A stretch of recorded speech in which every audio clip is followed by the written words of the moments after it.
Good afternoon and welcome to the Art of Buying Used Fire Trucks, the first of our buying and selling webinar series presented by Command Fire Apparatus. For those joining us on Zoom, please pay attention to the Q&A function at the bottom of your screen. If you have any questions, please enter them in that function and you will have your question answered live at the back of the broadcast during the Q&A portion. So without further ado, please welcome Glenn Usdin, owner of Command Fire Apparatus. Hi, Nicole. Thank you very much for introducing me. I'm going to give you a little bit of a background on myself. I am truly a fire truck guy. I've been a firefighter continuously since 1974. I started out on Long Island in the very busy early 70s in the Massapequa Fire Department. We're a fire department that had 6 engine companies, 2 ladder companies, a heavy rescue, and 3 EMS ambulances. And in the 70s and 80s, we were running approximately 2,000 calls a year. In 1989, my business expanded and I moved to Lancaster, Pennsylvania, and I became the fire chief in the Lancaster Township Fire Department. And over 30 years later, I'm still the assistant chief of the fire department. So not only do I sell fire apparatus, but I'm also an active fire chief. Professionally, the first job that I did out of high school was the assistant to a gentleman named Carl Tugge, who was a little bit of a legend in the fire truck business. He was the Mack Fire Apparatus salesman that sold all of the Mack Fire Apparatus in the New York metropolitan area, Long Island and Westchester County that surrounded the city of New York. I would go with him on trips to the Mack factory. Whenever we delivered a truck, I would drive the truck and we'd show the firefighters how to use it. And almost every Saturday, we would, 5 or 6 o'clock in the morning, get in the car and drive customers to the Mack factory in Allentown, Pennsylvania, which was about 3 hours away, and show the fire department, fire district, how their truck was being built and what was going on with it. The first rig that I was assigned to was a 1963 Mack 85-foot aerial ladder. And in a moment, I'm going to show you something special about that truck. Eventually, I worked my way up from working for Carl to become the associate publisher and acting publisher of Fire Engineering magazine, which is the oldest and most prestigious fire business publication out there. And during my tenure at Fire Engineering magazine, I hired Tom Brennan to be the editor of the magazine, and we did some really great things. And I left Fire Engineering magazine to become the East Coast sales manager for Task Force Tips Nozzles. If you look on the top left, this was the 1963 Mack ladder truck that I drove. We were a firehouse of all Mack Fire Apparatus. And today, I own that fire truck. You can see it on the top right. And I brought it into my facility and I've restored it. And we take it out for parades and other events all summer long. So that is a 1963 Mack ladder that I was able to get back after Massapequa sold it to a department in Western Pennsylvania. And if you look on the left side of the truck on the bottom left, there is a picture of a very young and very skinny me running that truck at a working fire in 1982. Next slide. I also own the last Mack fire truck that was ever built. This was a 1984 Mack. As everybody knows, Mack had a very, very long history in the fire service. And since I started out, it's only fitting that I own the actual last Mack fire truck that was ever built, and that's it there. Next slide. This is a picture taken in the Mack factory in 1975. This was the old Allentown factory where all the Mack fire trucks until the late 70s were built. It was a old dark building in downtown Allentown. And the gentleman on the left is the person that really got me started in the fire truck business and was my mentor for years. His name is Carl Tugge, and he sold literally thousands of Macks from the early 1950s until 1980. So every Mack that was in the New York City metropolitan area, he was responsible for selling them. Next slide. And this is back then, this is looking at how the chassis were built back then in the factory, and having the background of actually seeing and working for a company and building fire trucks really gave me a lot of background on how to sell used fire trucks. The sales process is totally different, but you really need to know the fire trucks inside out. So this is what a chassis looked like back then. And you can see all the gentlemen in the background were commissioners and chiefs from the fire department that purchased that truck. and they are inspecting the truck about midway through the inspection process. The chassis is complete, the pump is on the truck, and the next thing they're awaiting is for the body to get mounted on it. Next slide. Okay, why buy used fire apparatus? Get asked that question all the time from municipalities, from people that are in the market, and the biggest reason is cost. Right now, any new fire apparatus, the simplest and cheapest used fire pumper is probably about $400,000. The cheapest and simplest aerial ladder starts at $750,000, $800,000 and goes on up to 1.5 or 1.6 million. The other thing is frequently is departments have need for immediate apparatus. Something that they have now has broken down, and they need something right away. They can't wait for 6 months or 12 months for a new piece to be built, and also their immediate needs due to annexing or other changes in their area. So these are the big reasons that that used apparatus is sold. The majority of the people, if there's about 30,000 fire departments in the United States, I'd say 25,000 of them could never afford to buy a new truck today. So there actually is a very, very large market for used apparatus. Next slide.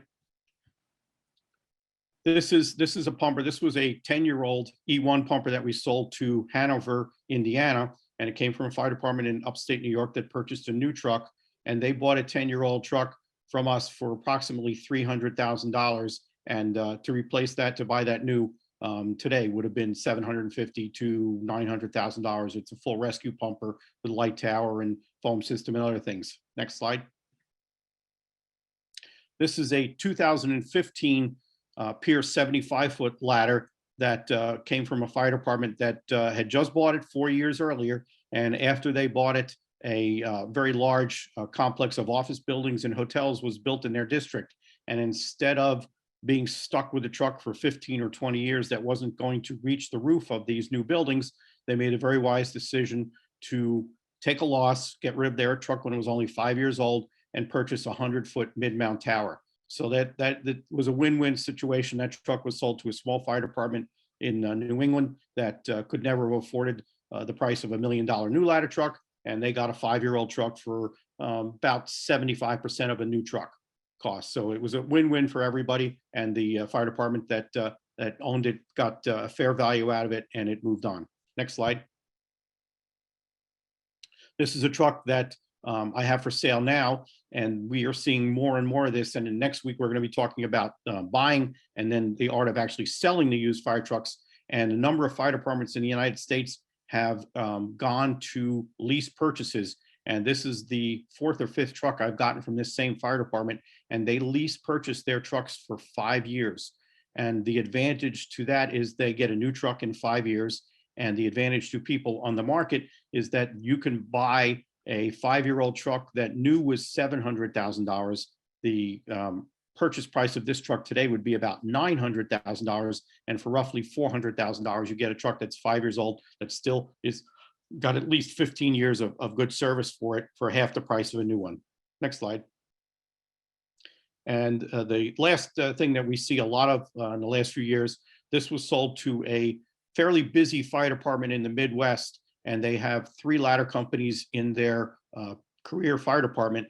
And instead of buying a brand new truck for a spare truck, they spent under $200,000 and bought a 15-year-old used truck from us that they're using as their reserve truck. So when any of their 3 main trucks go out of service, they put this in service, and they saved over $800,000 in buying a brand new truck and got something that they can use, and they know they'll get a good 10, 15 years out of it by just using it for reserve status. And since they've gotten it, it's been in service probably half the time that they've had it, and it just fit in exactly with their plan. So we are finding we've sold trucks to other metropolitan fire departments that you would never think would buy a used truck, but instead of spending $500,000 for a pump or $1 million plus for a ladder truck, they buy a reserve truck or spare truck for a third or a quarter of the cost of a new one and get something that they can get 10 years out of.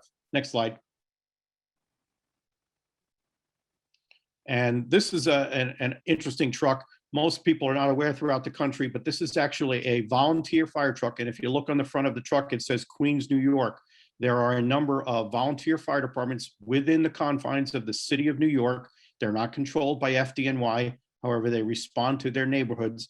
And this is, we made friends with this fire company, the Broad Channel Volunteer Fire Department in Queens, just west of Kennedy Airport. And they came to us and they had basically lost much of their town and their fleet after Hurricane Sandy. And they got some federal funds to purchase and re-equip their fire department. And they serve an island that's actually inside the city of New York, and it's totally part of the city of New York, but they are a volunteer fire department and they respond with FDNY. Of course, when FDNY arrives, they are in charge, but because they're an island in the middle of the Jamaica Bay, they don't get to, FDNY does not get there right away. So they bought this Pierce pumper from us, and we reconditioned it and outfitted it, and it is now their first new engine. So it's kind of a strange to say that we actually sold a truck in the city of New York, not to FDNY, but to a volunteer fire department in Queens, New York.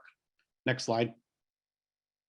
And this was a truck we recently delivered to Mahoning County in Ohio, and they had just purchased a year or two earlier a almost $1 million Spartan heavy-duty hazmat rescue truck, and they just needed a second piece to carry additional containment to hazmat supplies. And they didn't want to go for another $500,000 to $800,000 for a big, huge hazmat truck, but they had the need for this additional equipment. So they purchased this for approximately $100,000, and it has served their needs. Again, what we were talking about earlier, the cost of the new apparatus can be so expensive, and for a unit that's probably going out the door a few times a month, this served the need perfectly. So for 10% of the cost of a new one, they got a very, very serviceable, less than 20-year-old truck in excellent condition as their second piece, their second hazmat piece. Next slide. Okay, purchasing methods. There are three ways that fire departments in the United States buy used fire trucks. The first way is fire department to fire department. A fire department has a vehicle for sale. They will list it on the internet, either on Facebook or other social media, on their website, and a fire department will see it and come directly to that fire department and buy it. The advantage is that they can look at the truck themselves and deal directly with the fire department.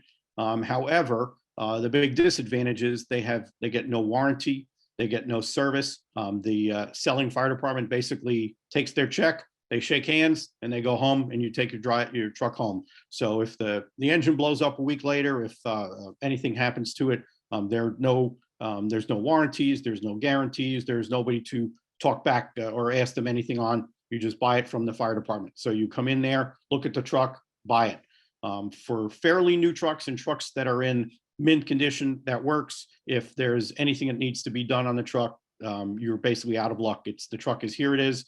Seller beware, buyer beware. You just give them the money and take it.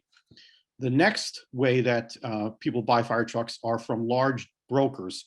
And there are a number of reputable brokers in the industry. One of them is a company called FireTech. Another one is here in Pennsylvania, a company called Fireline. They're very good companies, but again, they're representing the truck. They work on commission, and they will assist you with the paperwork, and they probably have arrangements with people to help you transport the truck. But you're still, if you're the buyer, you go into the firehouse and you look at the truck, and if you like it, you buy it. And if there's anything wrong with the truck at all, the people in the firehouse aren't going to do anything to help you. They just, here's our truck, give us $50,000, take the truck home. The broker will assist you with getting a tractor trailer to take it home and probably help you with the paperwork transfer, but that's it. They cannot do anything for you. The truck is here. If there's any problems with the truck, if there's anything that you need changed, the broker can't help it. The third method of buying fire trucks in the United States is from dealers like Command Fire Apparatus. We're one of the larger ones. There's also a number of others that some of you have heard of. Our friends at Brindley Mountain down in Alabama, another larger, probably the largest dealer in the country. And there's various other dealers like us throughout the country. We are in the top 5, probably the second largest in the country. Dealers is what I say probably one of the preferred methods for a lot of reasons. One of the things that's important is that we actually take possessions of the truck and we own the truck. So when you are speaking to any of the dealers like myself, you're actually speaking to the company, to the people who own the truck. And that's an advantage, because if somebody says, well, can you get me the measurement for compartment L1? I can go out to my yard and I can open up the door and I can measure that. If somebody says, can you tell me what the foot-pounds of torque is on the engine? Because we have a hilly area. I can go out to the truck and run the serial number on the engine and get you the exact specifications. We do a lot of services so that basically when we buy a truck, we bring it into our shop, we clean it up, we check all the upholstery, reupholster any seats that are ripped or torn, take the old names off so that you're starting with a clean slate. We service the truck, and we could also offer you a warranty. So those are the dealers. So you have the fire department, the brokers, and then dealers like us and the other companies that actually own the trucks. We also handle all of the paperwork. And I hear horror stories from fire departments all the time that they bought a truck from another fire department and the title was not correct, or the fire department couldn't find the title, or there was a problem with the title. And in this COVID age, still to this day, many state agencies are not open. So if you have a problem with the title, you can't walk into the Motor Vehicle Bureau in a lot of states and get clean new titles. We handle all of that. It sounds like a silly thing, but it's actually a major problem if you're buying a truck and you can't get a title, because if you can't get the truck titled, you can't get insurance on it and you can't put it on the road.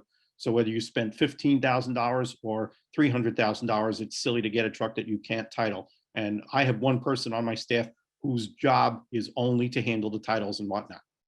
Next slide. Okay, the types of units available. People ask all the time, what do you sell? The main types of vehicles that we sell are pumpers, and they range in value from the Pierce pumper you see here in the middle of the screen is a 1994 that I'm selling for approximately $20,000, on up to $400,000, $500,000 for pumpers that are just a few years old.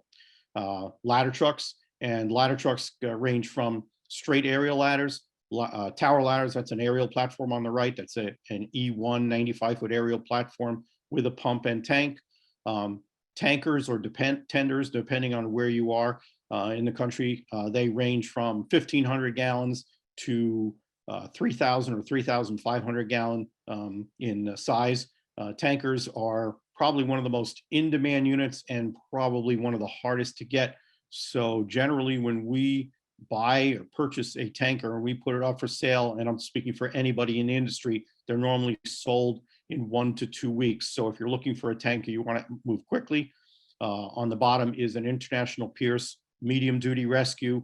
We have sold rescue units that are up to 24-foot boxes on tandem axle. And then the last thing is support vehicles. And I would call support vehicles, we occasionally sell SUVs that can be used for command vehicles and other small light rescues. So those are the type of units available. Next slide. Okay, this is the meat and potatoes. This is the area where sometimes I piss people off, but I'm just going to give it to you straight. Before you approach anybody to purchase a truck, you need to, in your fire department, compile 3 lists. And if you don't do this, you're wasting your time. The first list, I call that the must-have items.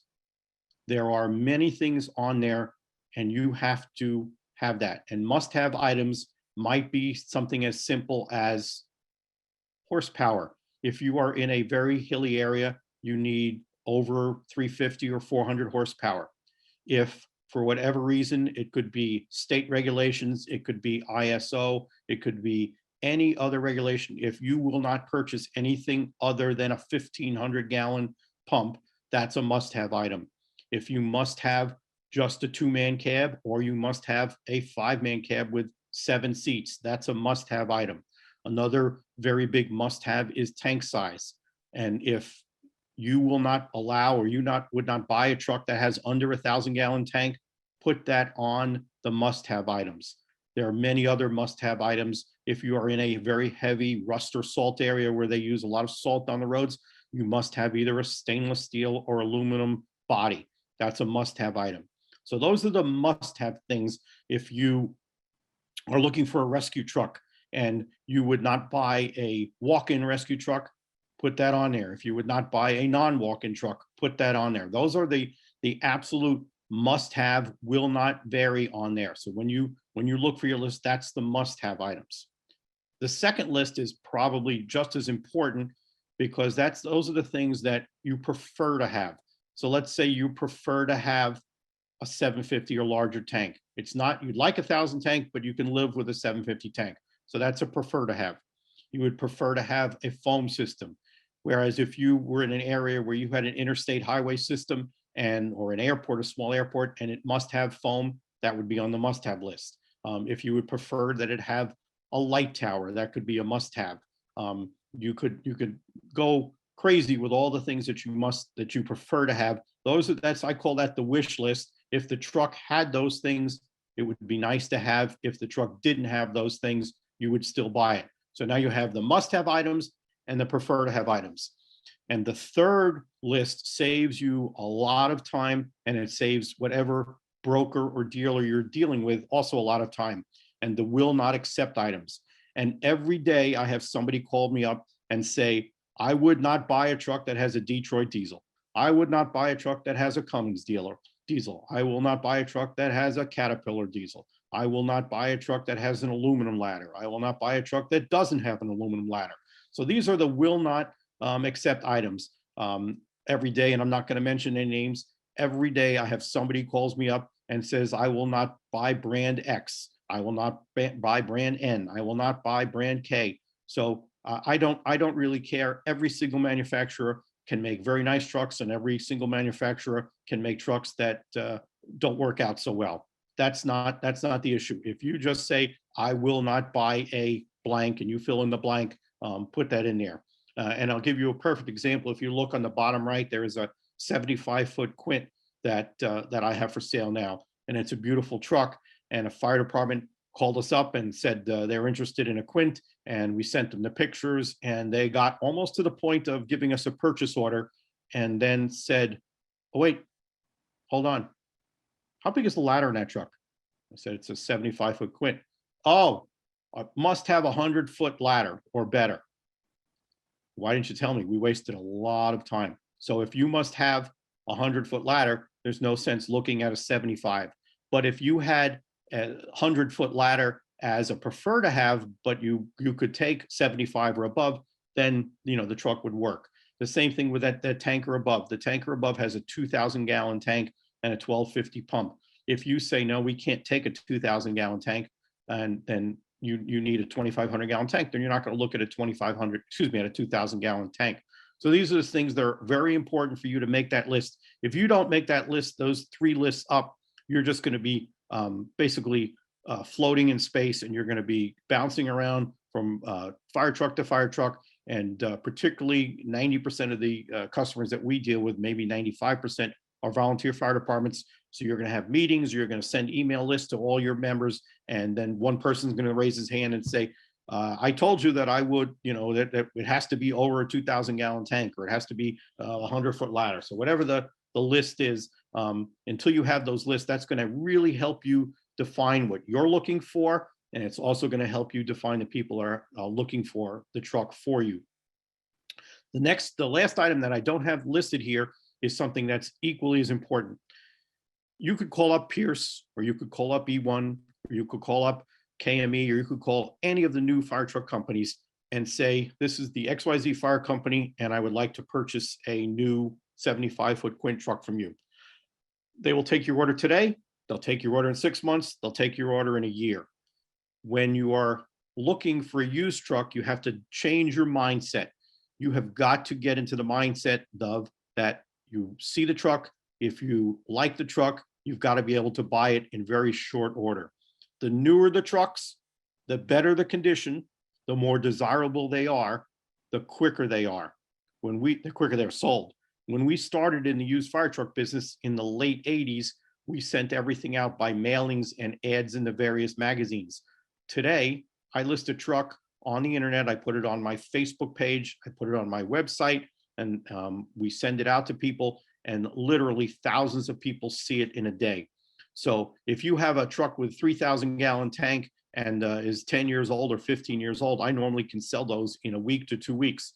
So if you see a truck that you like and say to the rest of the crew, well, we'll come back to them in 30 days or 45 days, it'll still be there.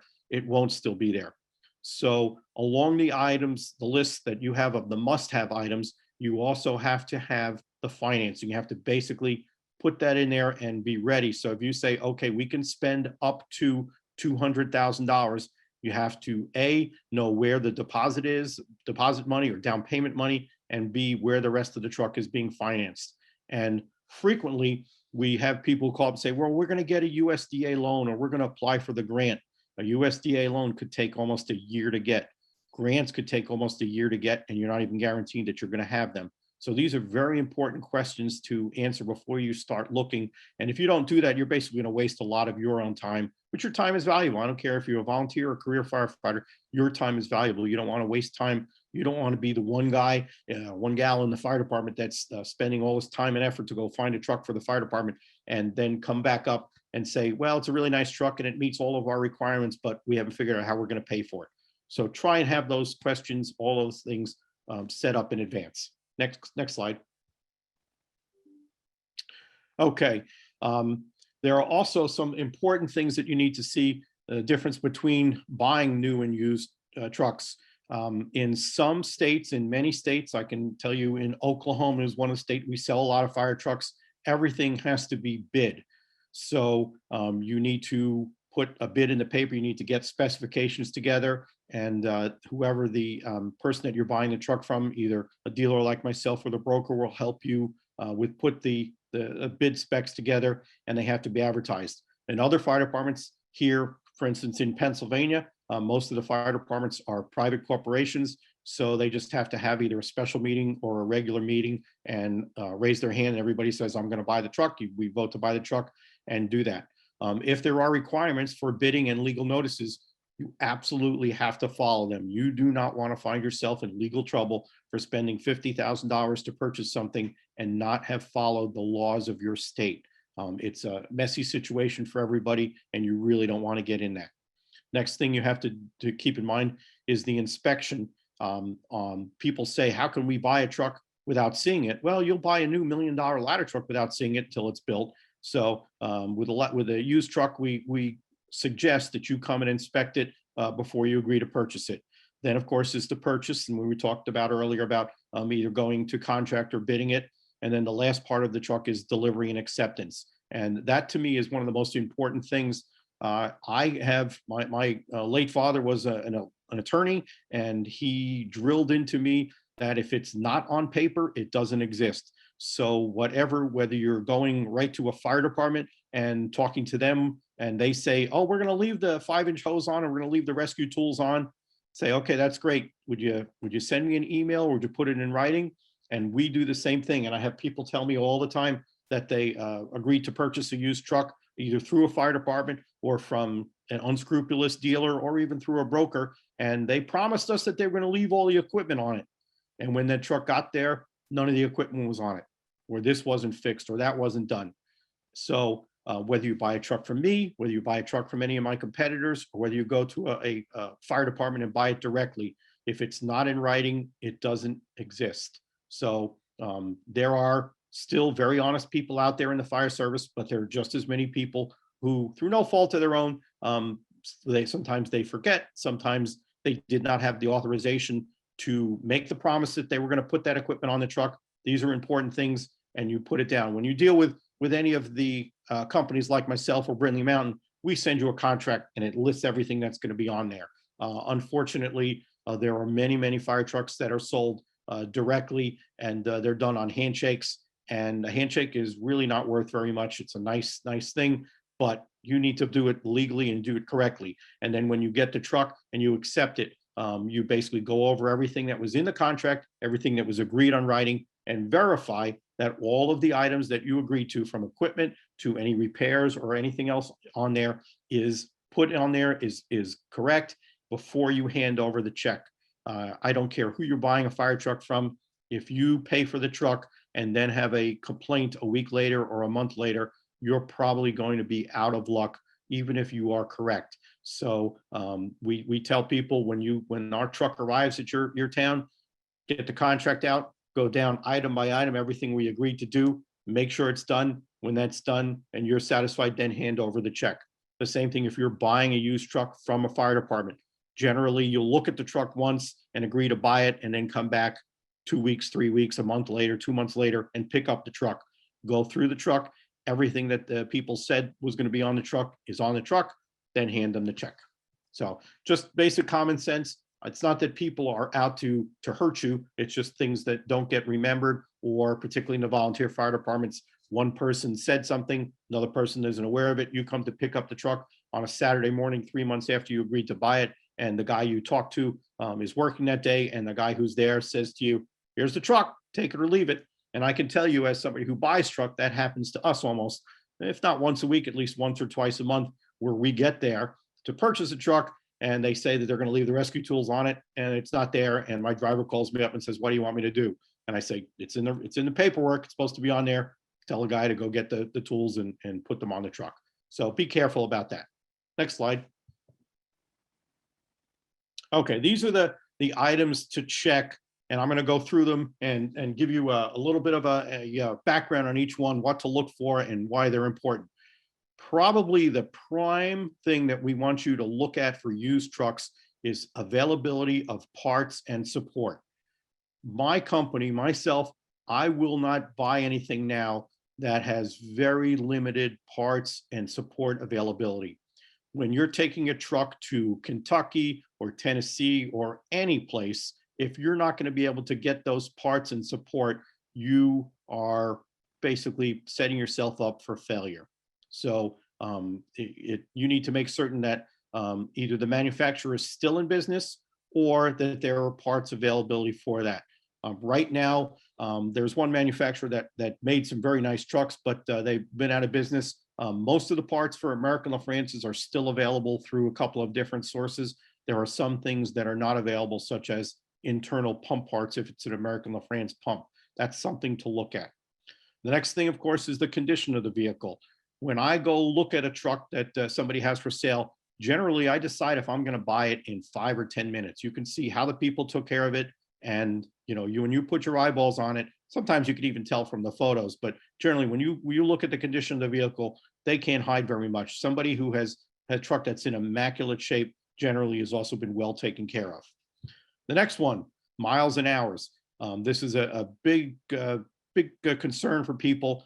Sometimes people look at trucks that have 50, 60, 80,000 miles and say that thing has been used really hard.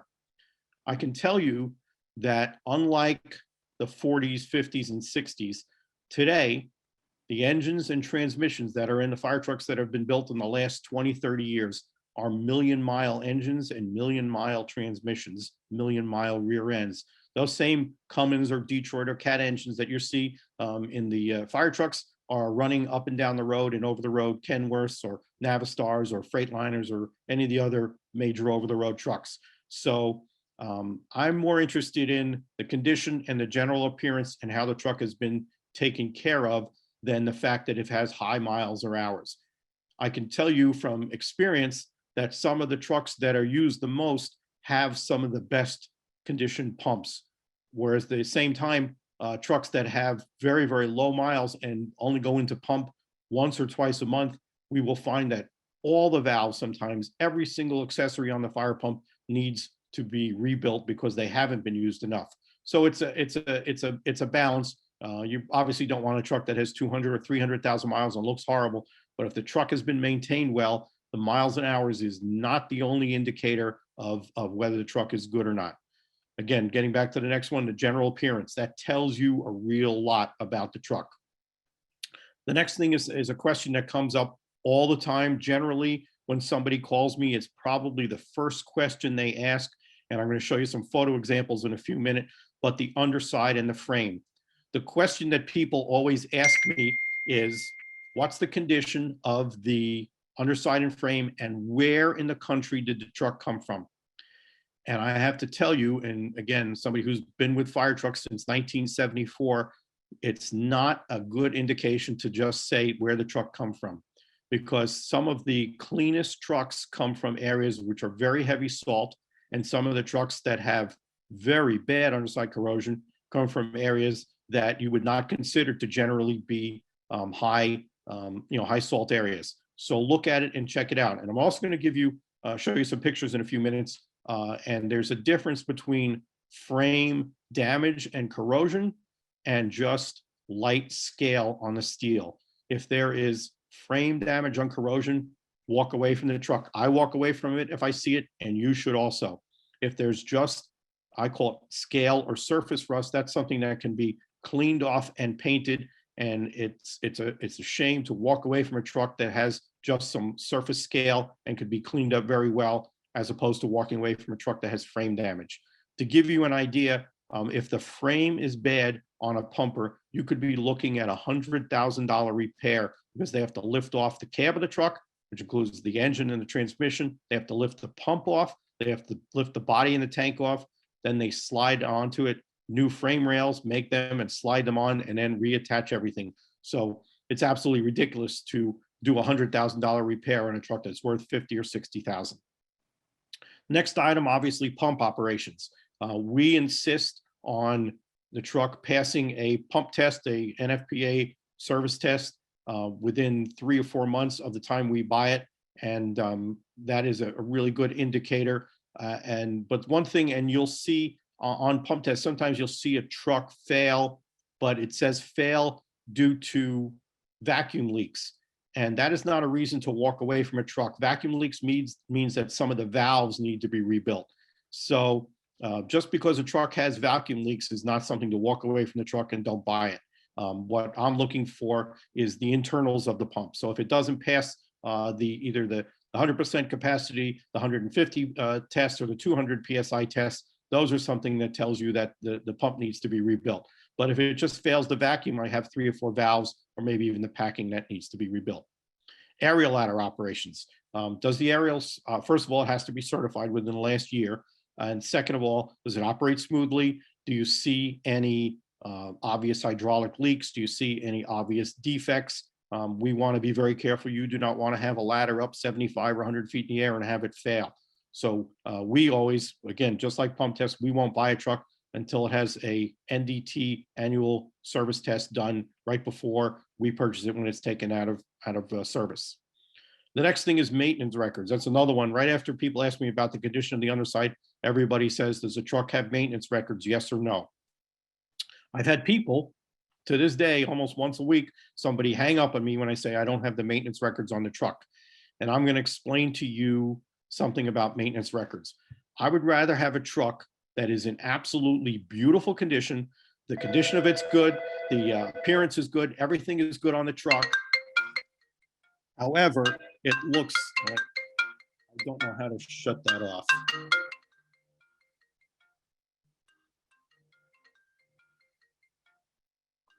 You still hear me okay, Nicole? Nicole, can you still hear me? Yep, we can still hear you. Okay, can you give me back the screen? Yep, just a moment. Okay. And the maintenance records, sometimes I will see a truck that has 20 or 30 pages of maintenance records telling how horrible it is. And then I have other trucks, and I probably have 5 or 10 trucks in my facility right now that do not have maintenance records, and I would put one of them in my own fire department. So maintenance records is a double-edged sword. It's nice to have, but if the truck appears to be well taken care of, and you can tell if the filters have been changed, you can look at the filters and the fluids, don't discount a truck for maintenance records.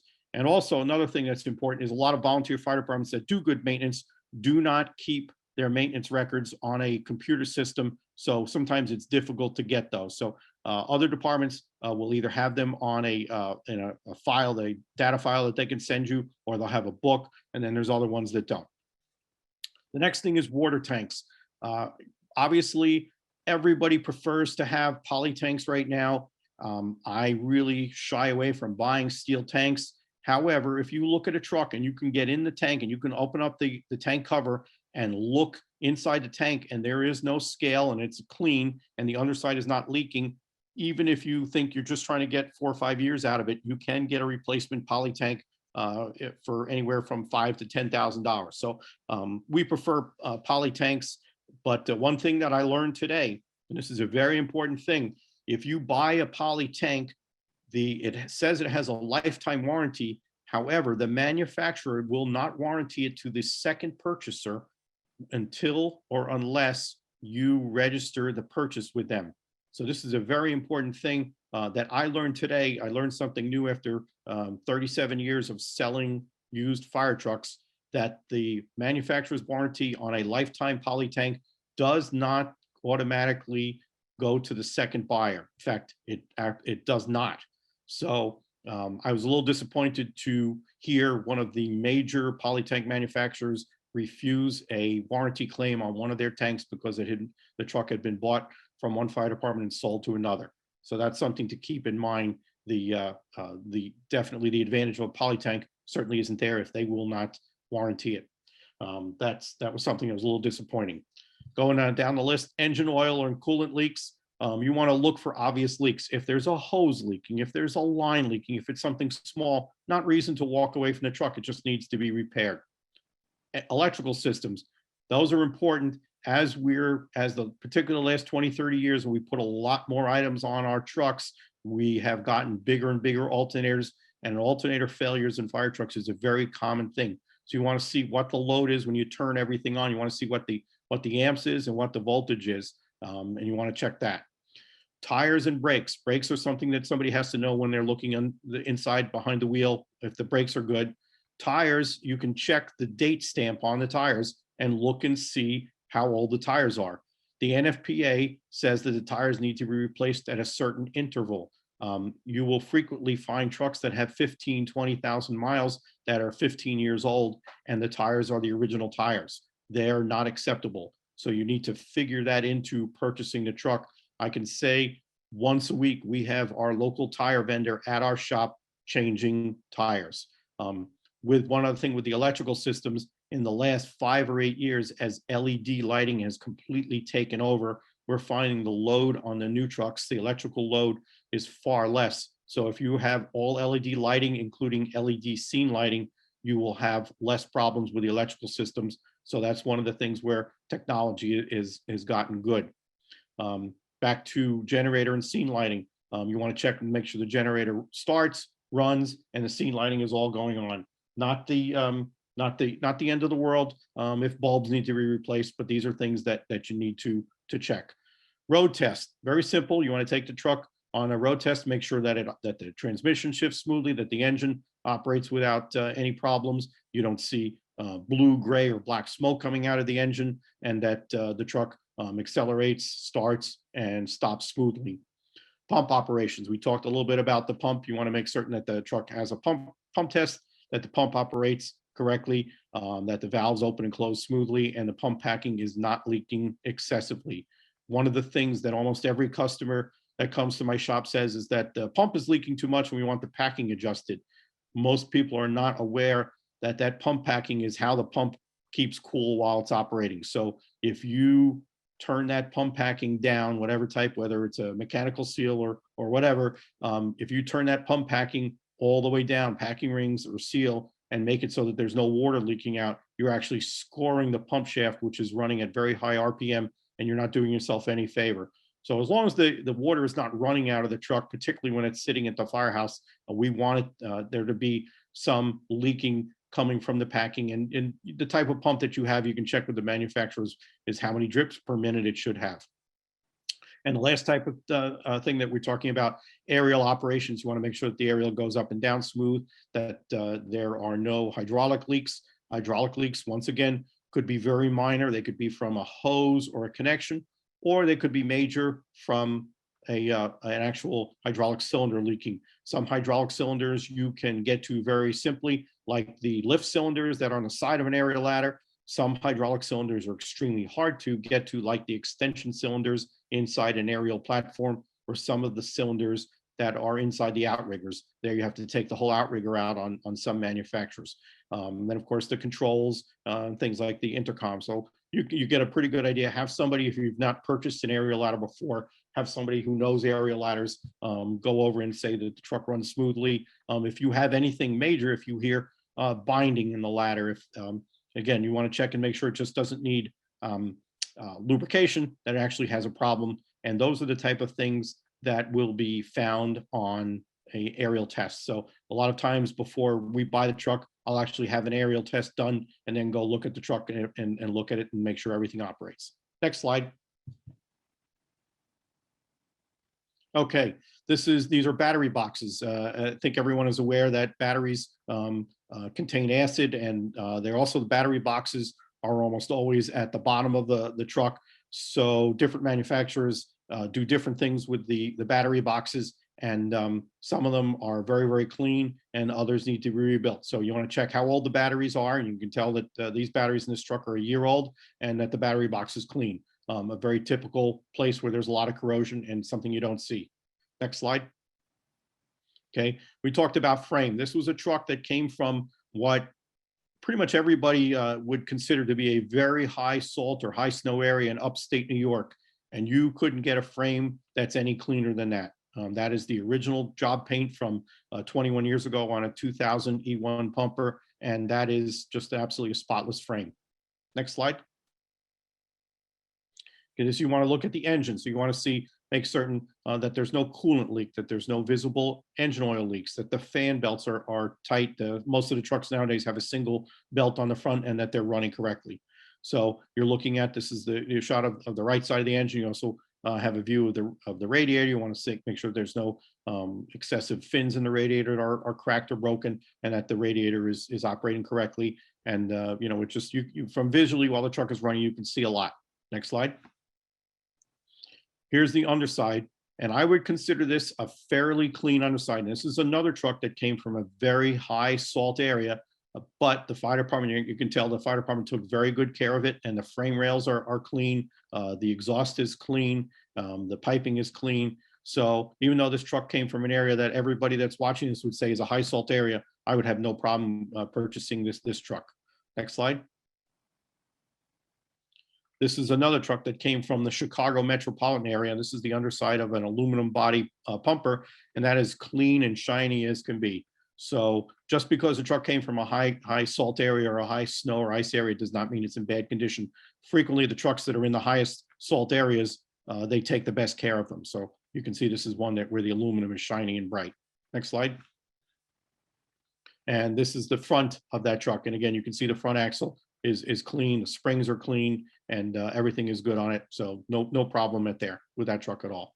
You can even look, if you look to the bottom of the picture, you can see the exhaust system, the muffler and exhaust pipe clean, no rust in it. So no problem there. Next slide. Miles and hours. Generally, it's a good assumption that the miles and hours, the hours should be 10% of the miles. So here you're looking at a truck that has 13,340 miles and almost 1,100 engine hours.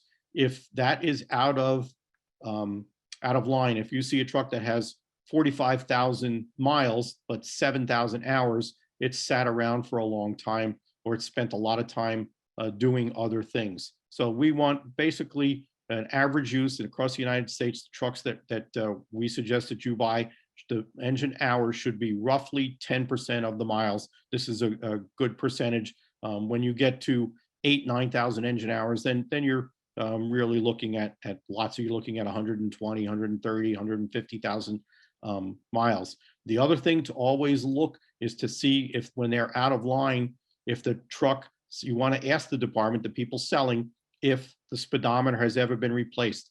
They almost never replace the hour meter, but frequently speedometers will be replaced. So I might see a truck with 6,000 engine hours and it shows 26,000 miles. And you think you're buying a truck with 26,000 miles, and instead you're buying a truck that's got, oh, we forgot to tell you, 8 years ago, we changed the speedometer. So you have to add 60,000 miles to it. So it's really got 86,000 miles. That does affect the value of the truck. Next slide. Now, most people would look at this truck and say, I wouldn't touch it, I wouldn't buy it. But if you look closely at the steel components, there's no rotting in the frame. It's just, that is scale. And in my shop or in your firehouse, you could clean that up in 2-3 days. So that is all just surface rust. Would I prefer it not be there? Yes, I'd prefer it not be there, but I would not avoid buying that truck. The frame, and actually I showed you the frame of this truck in one of the earlier shots, the frame of this truck is absolutely spotless. The engine compartment is spotless. This is just surface rust behind the rear wheels. So everything gets kicked up from the rear wheels, and it goes and it's sat on there. The fire department probably could have avoided that by washing it down after every time they took it out, but that's not the end of the world. And I would not avoid buying that truck. In fact, obviously, I bought that truck and I'll clean that truck up in my shop in 2 days, and you won't have another problem with it for 10 years. So you need to be careful what you're looking at. And you'll see a shot in a second of something that you wouldn't want to buy for any amount of money. Next shot. Okay. Another thing we talked about on the must-have list, and I speak very directly and honestly, my own fire department, where I was the fire chief and now I'm on the board and assistant chief, was looking for a used aerial tower. And there was a nearby fire company who had a 2-year-old aerial tower that they no longer could keep for some financial reasons. And we had, all of our trucks were white. So we looked at this truck and half the department said, but it's the wrong color. And the other half of the department looked at me and said, can we take care of that? And I said, yes. And if you come into my shop almost once a week, there's a truck being painted. So go to the next slide. And 4 weeks later, you'll see what that truck looked like.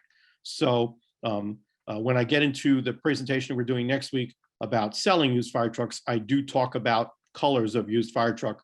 Anything that you have that's non-standard is difficult to sell. Even in the smallest rural communities in the country, you'll almost never see a fire truck or firehouse that has different colored fire trucks. They're all yellow, they're all white, they're all red, they're all green, they're all whatever. So I tell people that if you look at a truck and it's got everything on your must-have list and it's within your budget, but it's the wrong color, be creative. Don't throw that truck out. Look at it and say, okay, if we can get that truck at the right price, but we can put in $10,000 or $20,000 to paint it, will that serve us well? So that's an important thing that anybody who had looked at that yellow tower ladder would have said, no, we don't have yellow trucks. Well, Lancaster Township, where I'm the assistant chief, has white trucks. So we painted it, and 4 weeks later and $20,000 later, we had a truck that matched our needs, and we saved approximately $600,000 over the purchase of a new truck. Now, to give you again one even backstory on that, the same year that we purchased that truck, we had just gotten delivery of a new rescue pumper that was almost $900,000. We weren't scheduled to purchase a ladder truck for 3 more years. However, when we found that yellow truck that was only 2 years old, we went to our municipal body and said, we know you just bought an almost $900,000 rescue pumper for us this year that we had just taken delivery 2 months earlier. However, we can save $600,000 if we get this truck today. And the municipal powers thought about it and said, yes, you can buy that truck today. It's not in our budget, but for saving $600,000, which is roughly 60% of the cost, we'll take it. So being creative, it gives you a one-up on the competition. It gets you trucks that sometimes you wouldn't look at. Next slide. And one other thing that I want to point out to you, we were talking about painting a truck. The cost to paint a pumper ranges anywhere from $10,000 to $15,000, and the cost to paint a ladder truck could range anywhere from $15,000 to $25,000. However, there's something that's been introduced in the last 10 years called wrapping, and this was a yellow emergency 1 pumper. If you look just on the top of the deck gun, you can see a little bit of yellow. Instead of painting it, spending $15,000 or $10,000 to paint it, we sent it to our local wrapping dealer, and in about a week they wrapped that truck for roughly $5,000. So again, that is a very viable option, and we have had customers, probably 1 to 3 a year in the last 5 years, who are wrapping trucks, and they're nice and they look good, and it's the same material that is on the reflective striping. So it's a vinyl material. It lasts, it washes, you can apply lettering to it, and although you can definitely tell the difference, it's not painted. For a used fire truck, for somebody saving $15,000 or $10,000 or more over a paint job, it's something to consider. Next slide. Okay, now we were talking earlier about the underside. Before we looked at the good, here's the bad and the ugly. This is the underside of a pumper that came from upstate New York, and when you look at it, this frame is beyond repair. So on the picture on the left, you can see the underside of the tank support, and this is looking inside the rear wheels, the rear wheel well, and that frame is beyond repair. Reject that truck. I don't care if they offered it to you for $1,000. You don't want it. I don't want it. More than likely in another 3 to 4 years, maybe even less, the frame might even collapse. It probably would not pass state inspection. However, there are some inspectors, particularly in salty, snowy areas, who are like, oh yeah, it's okay.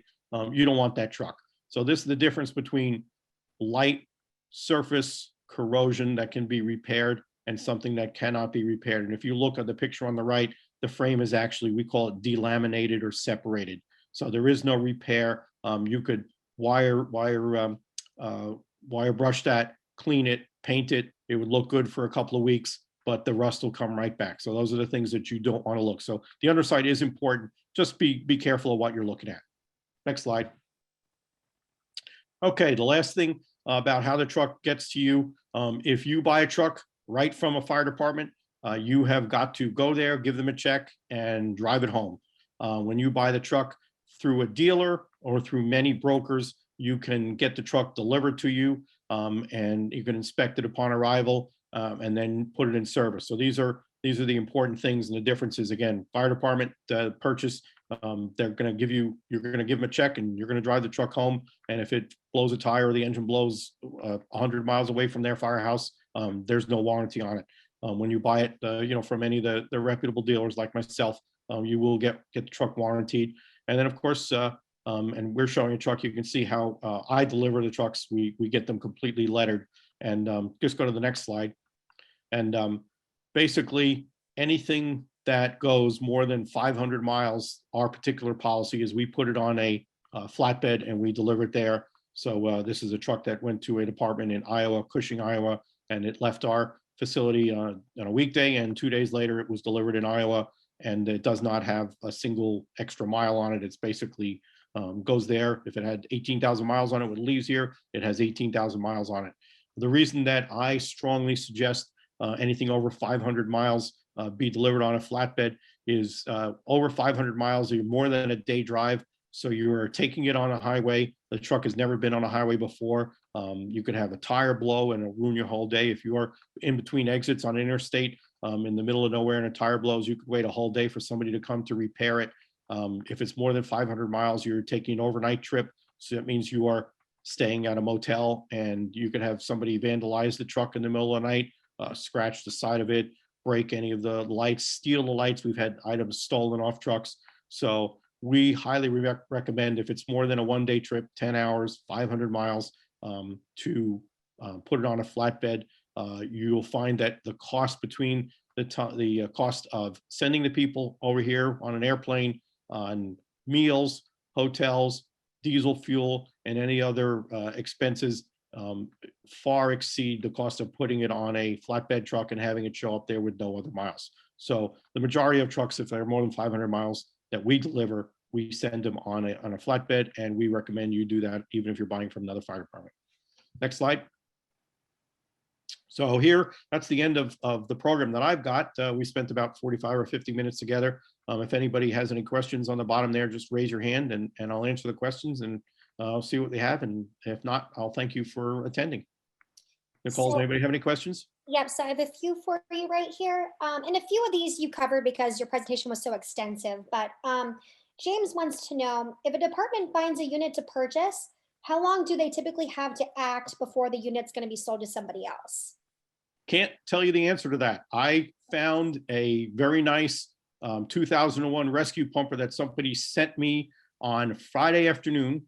And by 6 o'clock Friday night, I sent them a contract to purchase the truck. And they wrote me back and said, sorry, we have a department coming tomorrow morning to look at the truck. And if they don't buy the truck, we'll get back to you and sell it to you. And I never heard back from the fire department, so it was sold.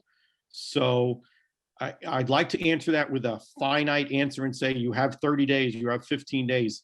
I can't tell you that. Generally, the newer the truck, the more competitively it's priced, and the better the condition and specifications, the shorter period of time. One of the things I talked about a few minutes ago is I really suggest, and sometimes people accuse me of being a little too direct, and I'm from New York, so we got that New York thing going on.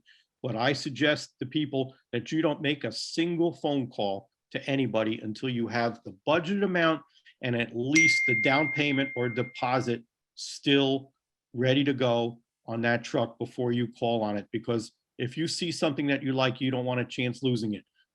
Occasionally there's a truck that's still available 6 months or a year later that are real nice trucks. So you can't guarantee that. But James, I really say that if you see a truck that you want to buy, be ready to buy it, because there's 30,000 fire departments in the United States. And if you like it, there's probably somebody else who likes it too. Okay, next question.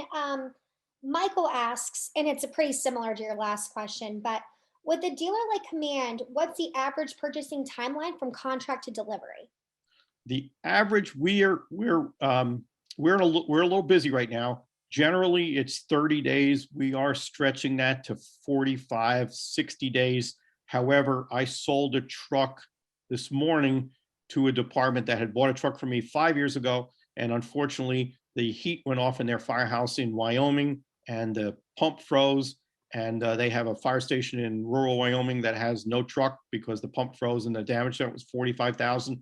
They agreed to buy the truck from me this morning, and I'm going to rush that through in front of a couple of other trucks and get that to them in less than 2 weeks. Generally, in the industry, it's 30 to 45 days, and sometimes it's a little bit less. I've never, I should say never. Generally, it's not more than 60 days. There have been, occasionally times when we've done extensive modifications, or the truck isn't even available today. In other words, we're waiting for the new truck to come in because the people don't give you the used truck till the new truck comes in. So that sometimes stretches out long. But if the truck is in stock, generally, which means it's, in our facility, I try to keep it roughly 30 days. Right now, I have probably about 15 trucks sold, not delivered. So my average is stretched out a little bit to 45. But as a firefighter, like I said, when the department that called me up and agreed to buy this truck and has a firehouse in the middle of this little community in Wyoming that has no fire truck, I'm going to get that out to them as quick as possible. So we try to be a little flexible. We try to do them in order that they're sold, but I don't think anybody else that, the other 14 people online for their truck would mind me just pushing that truck up just a little bit in front of one of the others to get to cover a firehouse that's got probably 100 or 150 square mile area without fire protection right now. But 30 to 45 days is the average across the industry, certainly in our company. Awesome. And our last question, Brian asks, what are the common dangers that you've seen from company to company auctions? Auctions, I occasionally buy trucks at auctions. The problem with an auction, there's two problems. One is the financial and the other is the condition. Auctions give you no conditions. So you have to buy it, and some of them allow you to look at it, though in the age of COVID, the last 13, 14 months, some of the people auctions don't even allow you physically on site. So you're buying a truck at auction, where is, as is, and the other real serious concern for auction purchasing is you have 5 days or 7 days to purchase the truck, to actually complete the purchase. So they don't want to hear, the auction buyer doesn't want to hear, well, we got to go to the bank and it's going to take the bank 2 weeks to approve our loan. You will, if you pull that on an auction company, they will block you and never allow you to bid again, and then sell the truck to the next highest bidder. But the biggest issue that I have with auctions for somebody like myself, and again, I've been playing with fire trucks since 1974, so I can look at a truck in about 15 minutes and I can pretty much get a good idea of everything I need to know about that fire truck. If you don't have, it's one of the few things I'm really, really good at. And I'm not patting myself on the shoulder. It's just, I'm a fire truck guy. If you don't have that innate knowledge of all the little things and have the possible reserve, if you go to pick up the truck at the auction and the engine doesn't start, they're not giving you your money back. If you go to take the truck from auction and you get it back to your firehouse and the pump is frozen, they're not giving you your money back. If you pick up the truck and the transmission doesn't shift out of first or into reverse, they're not giving you the money back. So where you can get very good deals, I will buy a truck at auction knowing that I might have to put $30,000, $40,000, $50,000 into it. I don't think that the average fire department has the financial wherewithal to take that chance. So you're thinking that you're getting a great truck for $40,000 and it's worth 80, 90,000. A, have to have the money right away, and B, there are no guarantees, there are no warranties, there's no nothing. It's pick up the truck and take it. So it's even more onerous or more difficult than buying a truck fire department to fire department, because at least when you go to a firehouse, you can go look at the firehouse and you can, and they'll ask you questions and it's normally in service. What happens with those auction sites is they take the fire truck out of the firehouse, they generally bring it to either an auction lot or a lot for the city or the county, and the truck sits there and there's nobody who knows a thing about the history of the truck. There's nobody there, and they won't let you drive it. They won't let you put it in pump. They won't let you put the ladder up. They won't let you engage the generator. It's there. So, it's really, to use the line from the movie, how lucky do you feel today? We just received one final question. James in the chat wants to know, are there any fees to purchase from Command besides the actual sale price? No, a dealer, when you buy a truck from a dealer, that is the sale price. When you buy a truck from a broker, the brokers charge anywhere from 6 to 10%. They charge that to the seller. So if you're buying a truck for $50,000, the broker is getting $3,000 if it's a 6% commission, and the fire department gets 47. If you buy it from my company, there's no fees whatsoever. The nice thing is the things that we talked about earlier. The lettering, you could spend $1,000 to have a body shop take all the old lettering off. You spend another $1,000 to $3,000 to have the truck relettered. You could spend anywhere from, depending on how far, $2,500 to $6,000 to have a truck delivered on a flatbed. That's included in the price. You could spend $500 or $600 to get an agent to handle the paperwork transfer. When you buy from a dealer like my company, if I'm selling you the truck for $50,000, that comes with a clean title, comes delivered, all the other items. He just had a follow-up question asking if your units are painted on site or if you outsource your painting.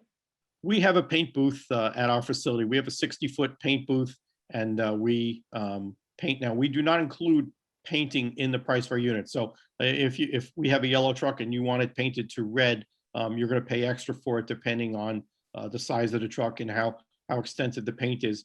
But we happen to have a paint booth at our site, and I'm pretty obsessive about paint. So we take off all the compartment doors, we take off all the trim, we take off all the lighting, we take off any folding steps or handles or anything that we can before we paint. So I believe that's the only right way to paint a truck.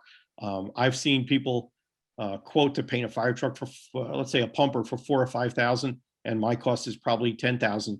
The paint is all the same. All of the extra money goes into the preparation.